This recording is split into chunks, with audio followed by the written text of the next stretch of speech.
Hello everyone, welcome you all. I hope all of you doing well. तो ये हमारा last lecture है और इसी के साथ हमारा सेकंड चैप्टर यानी मेकिंग ऑफ द कॉन्स्टिट्यूशन क्या हो जाएगा, खत्म हो जाएगा। Do watch our previous lecture, that will help you to understand this lecture. Okay, हमेशा वो स्टेप्स है, ठीक है, उसके साथ ही आपको समझेगा, बहुत अच्छे से एक्सप्लेन किया गया है, ठीक है। चलो फिर, तो इस लेक्चर में हम देखेंगे criticism of the constituent assembly and Hindi text of the constitution, ठीक है। और इसी के साथ हमारा चैप्टर क्या हो जाएगा, खत्म हो जाएगा, ठीक है। आई होप कि मैंने जो आपको पढ़ाया है वो आपको समझ में आ रहा होगा, ठीक है। पढ़ते वक्त क्या करना है भैया, बुक्स खुली रख सकते हो आप, जो लेक्चर्स देख रहे हो, या फिर पहले उतना पोर्शन पढ़ लो, लेक्चर्स देखो, उतना पोर्शन पढ़ लो, लेक्चर्स देखो, ठीक है। और वी हैव, मान लो कि हमारे पास एम्पल अमाउंट ऑफ टाइम है, हम पॉलिटी को बहुत अच्छे तरीके से बहुत स्लो वे में कर यानी कवर कर सकते हैं। तो बहुत ज़्यादा पैनिक होने की, मुझे 2 महीने में पॉलिटी खत्म करना है, नहीं।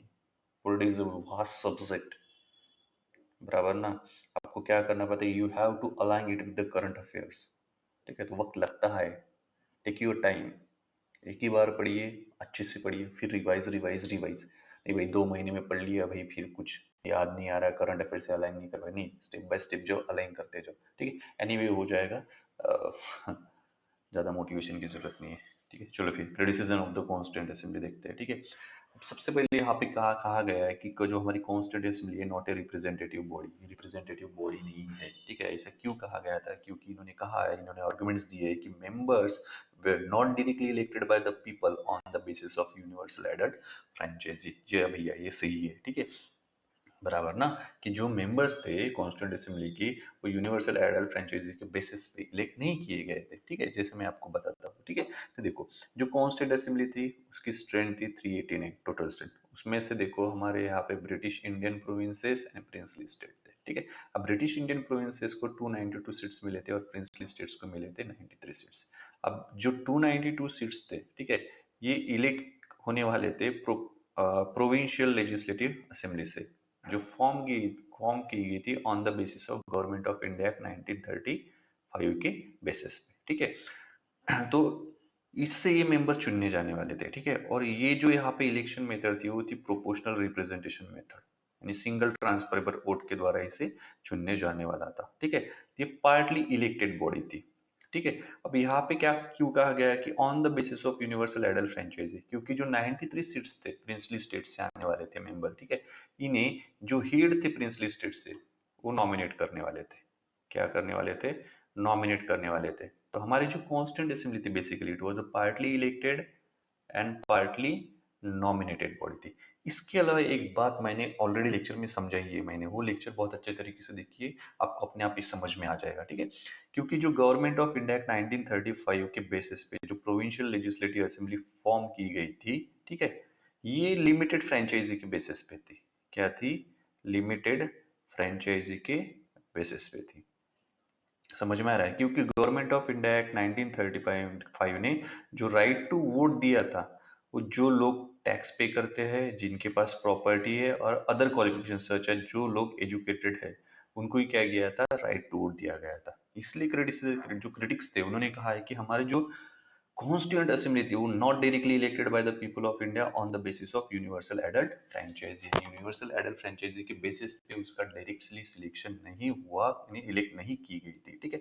यूनिवर्सल कहा गया है, यूनिवर्सल एडल्ट फ्रेंचाइजी। हालांकि जब 1938 में जवाहरलाल नेहरू ने, ठीक है, डिमांड की थी on behalf of the Indian National Congress, ठीक है, कि हमारे फ्री इंडिया का कॉन्स्टिट्यूशन फॉर्म होना चाहिए, ठीक है, without outside interference on the basis of adult franchise. वहां पे सिर्फ एडल्ट फ्रेंचाइजी का जिक्र था, यानी कुछ लोगों को ही भैया क्या दो, वोटिंग का अधिकार दो और उसके बेसिस पे क्या करो, कॉन्स्टिट्यूंट असेंबली फॉर्म करो, ठीक है। यहाँ पे भी जो जवाहरलाल नेहरू, उन्होंने भी यूनिवर्सल एडल्ट फ्रेंचाइजी की डिमांड नहीं की थी, सिर्फ डिमांड की थी एडल्ट फ्रेंचाइजी की।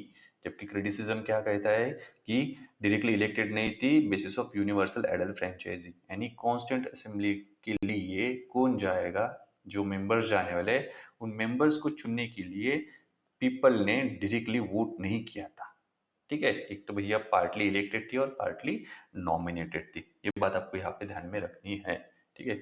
थोड़ा आपको मदद मिलेगी, एक सेकंड। इसके बाद कहा गया है कि नॉट ए सोवरियन बॉडी, ठीक है। अब इसके लिए इनकी आर्गुमेंट जो है नोटिस सोवरियन बॉडी के लिए ये ऐसी दी है इन्होंने कि भैया ये जो असेंबली थी, ठीक है, ब्रिटिश क्रिएटेड बॉडी थी और इसके जो सेशंस होल्ड किए यानी हेल्ड किए गए थे वो ब्रिटिश गवर्नमेंट के परमिशन के जरिए, यानी ब्रिटिश गवर्नमेंट ने परमिशन दे रही है तभी उसके सेशंस जो है हेल्ड किए जा रहे थे। ऐसी इनकी आर्गुमेंट्स दी गई है। इसको भी आप क्या कर सकते हो, कंसिडर कर सकते हो। ठीक है।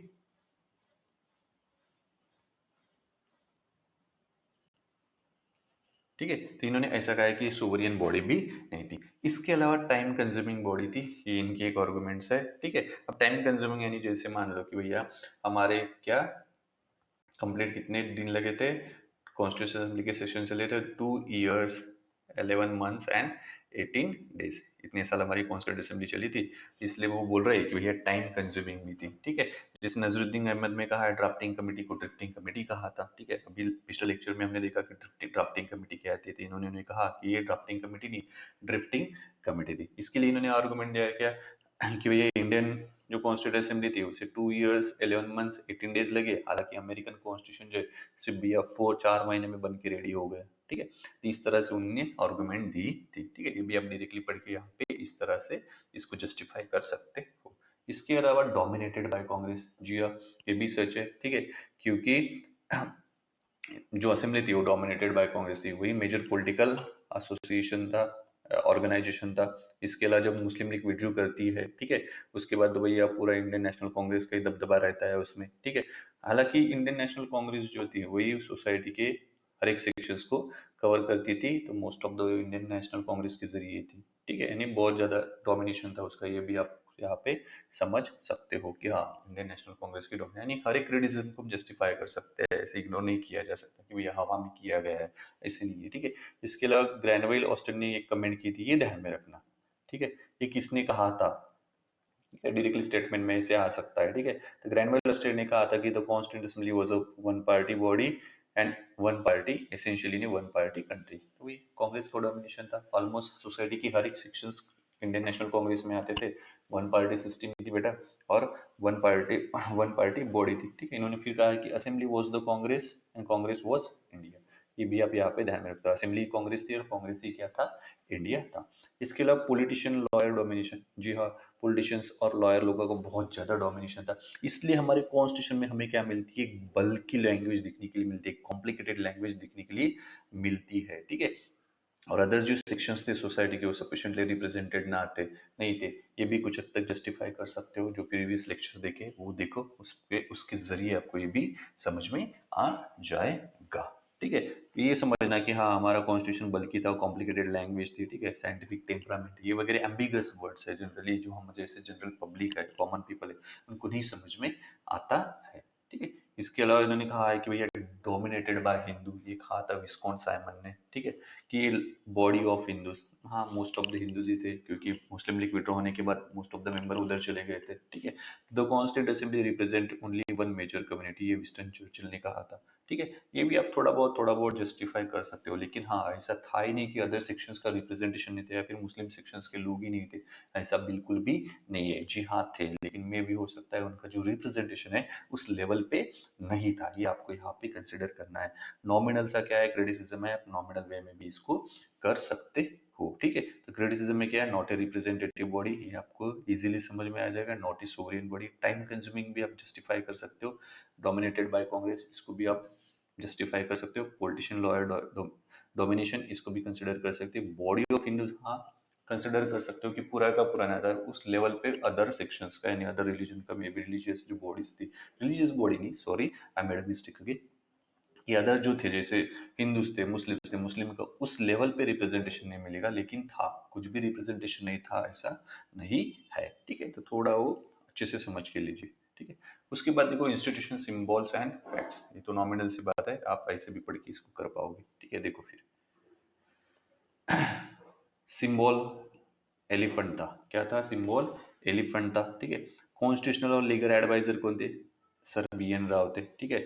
सेक्रेटरी ऑफ द असेंबली कौन थे, सेक्रेटरी ऑफ द असेंबली थे एच वी आर अयंगर। ठीक है। और चीफ ड्राफ्ट्समैन कौन थे, एस एन मुखर्जी। नॉमिनल से इंफॉर्मेशन है बेटा, पढ़ लो, इसमें कुछ है नहीं कि मैं बहुत ज्यादा वक्त यहाँ पे गमाऊँ आपको। ठीक है। फिर कैलीग्राफी, ठीक है, ये देखो कैलीग्राफी ऐसी होती है, ठीक है, यानी स्टाइल में लिखना, ठीक है।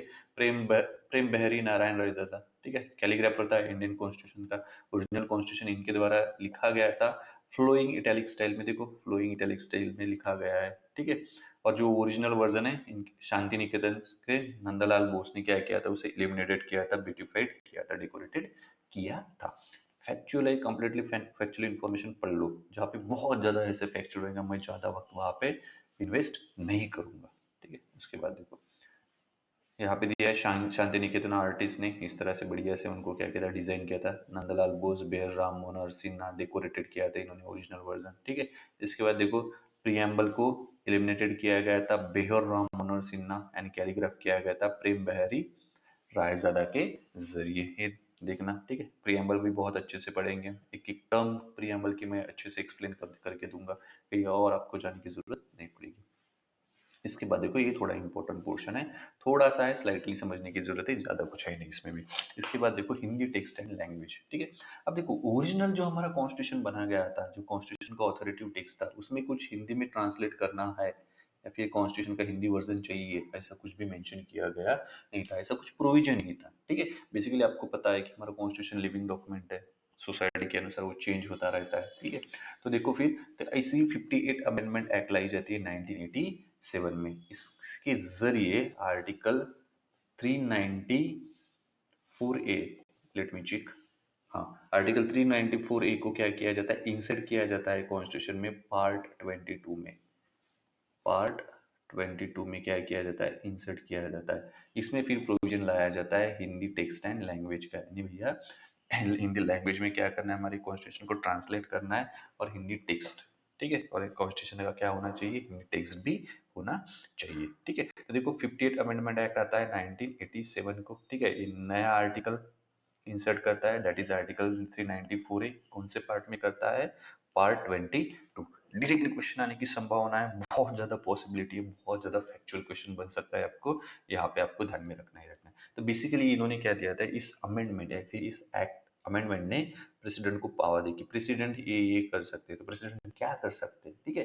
तो प्रेसिडेंट उनके अंडर, ठीक है, उनके अथॉरिटी के अंडर पब्लिश कर सकते हैं, क्या पब्लिश कर सकते हैं, कॉन्स्टिट्यूशन का हिंदी वर्जन, क्या कॉन्स्टिट्यूशन का जो हिंदी ट्रांसलेशन वाला वर्जन है वो क्या कर सकते हैं, पब्लिश कर सकते हैं, हिंदी ट्रांसलेशन वाला वर्जन, ठीक है। और ये देख सकते हैं कि भैया जो हिंदी ट्रांसलेशन हुआ है, ठीक है, क्या वो इंग्लिश वर्जन से कंफॉर्म, यानी कंफॉर्मिटी है या नहीं, यानी जो सॉरी जो इंग्लिश वर्जन है और हिंदी वर्जन है, भैया ये एक रूप है या नहीं है, ठीक है।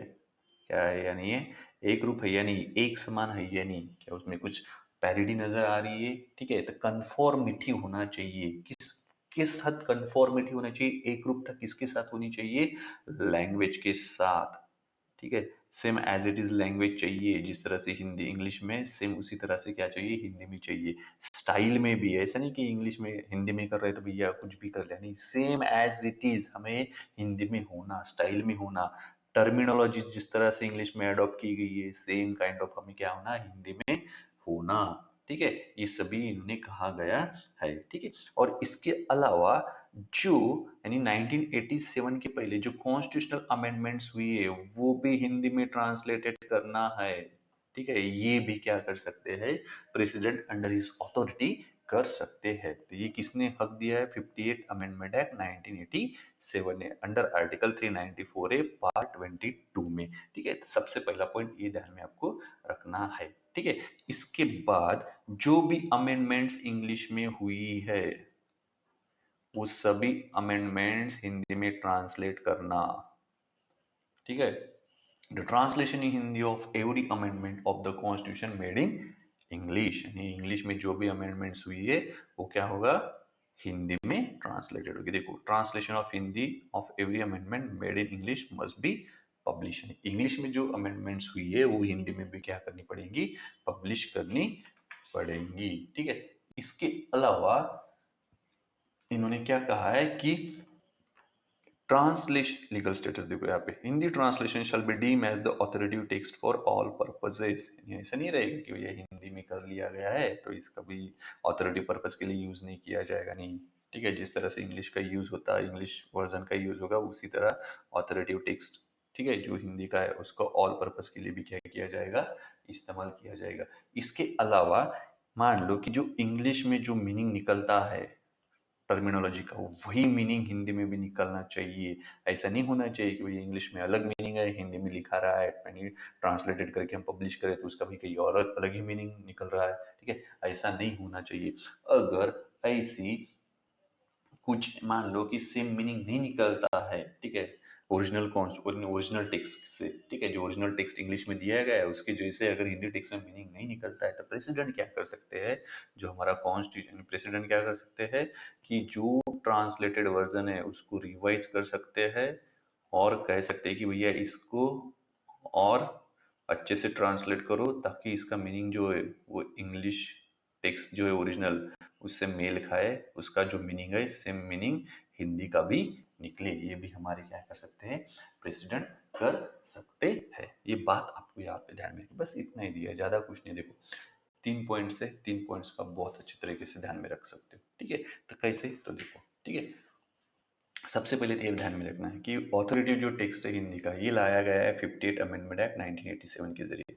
ओरिजिनली ऐसा कुछ प्रावधान नहीं था। ठीक है, तो 58 अमेंडमेंट एक्ट 1987 ने नया आर्टिकल इंसर्ट किया, आर्टिकल 394A। कौन से पार्ट में किया, पार्ट 22 में किया।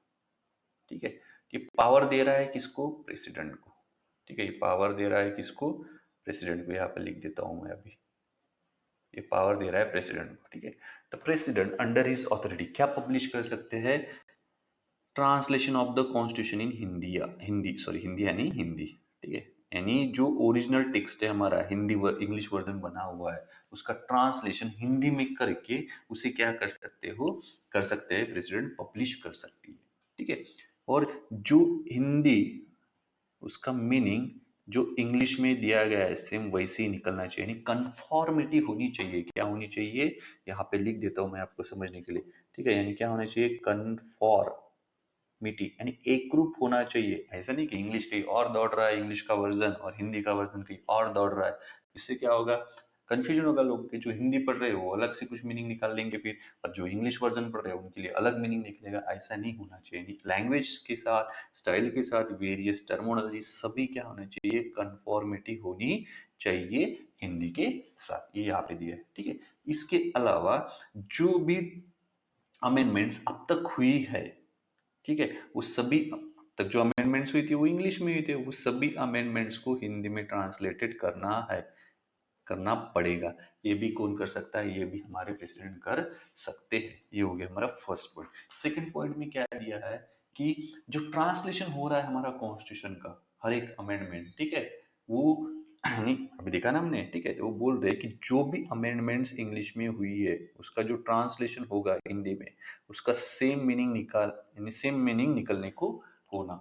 ठीक है, विथ जो ओरिजिनल टेक्स्ट है, ठीक है, यानी इंग्लिश वर्जन का जो मीनिंग निकलता है वही सेम मीनिंग हिंदी वर्जन का भी निकलना चाहिए। ठीक है, अगर उसका मीनिंग सेम नहीं निकलता है तो जो प्रेसिडेंट है उसे क्या कर सकते हैं, रिवाइज कर सकते हैं, रिव्यू कर सकते हैं और ऑर्डर दे सकते हैं कि इसे इसे रिवाइज किया जाए सुटेबली।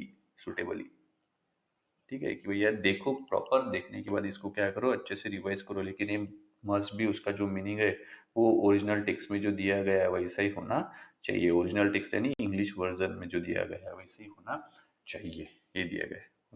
लास्ट में क्या कहा गया है, लास्ट में कहा गया है कि भैया जो हिंदी में ट्रांसलेशन हो रहा है वो ऑथोरेटिव टेक्स्ट माना जाएगा हर पर्पज के लिए। ऐसा नहीं कि माना ही नहीं जाएगा। ठीक है, ये बात आपको यहाँ पे ध्यान में रखना है। ठीक है, तो समझ में आया, आई होप आपको समझ में आया। ज़्यादा नहीं है, मैंने थोड़ी सिंप्लीफाई करने की कोशिश की। ठीक है, इसके बाद इन्होंने कैलीग्राफी दी है कि वसंत कृष्ण वर्धन ने कैलीग्राफी की थी, इलिमिनेटेड किया था नंदलाल बोस ने, ऑलरेडी हम पढ़ चुके हैं।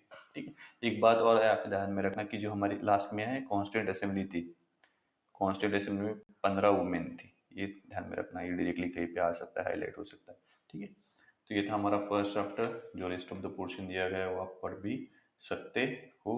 ठीक है, आई होप कि मैंने चैप्टर के साथ जस्टिस किया होगा और आपको अच्छे से समझ में आया होगा। कोई भी क्वेरीज रहती है तो नीचे दिए गए इस पे आप क्या कर सकते हो, मुझसे कांटेक्ट कर सकते हो। ठीक है, चलो फिर मिलते हैं जल्दी। See you soon, have a good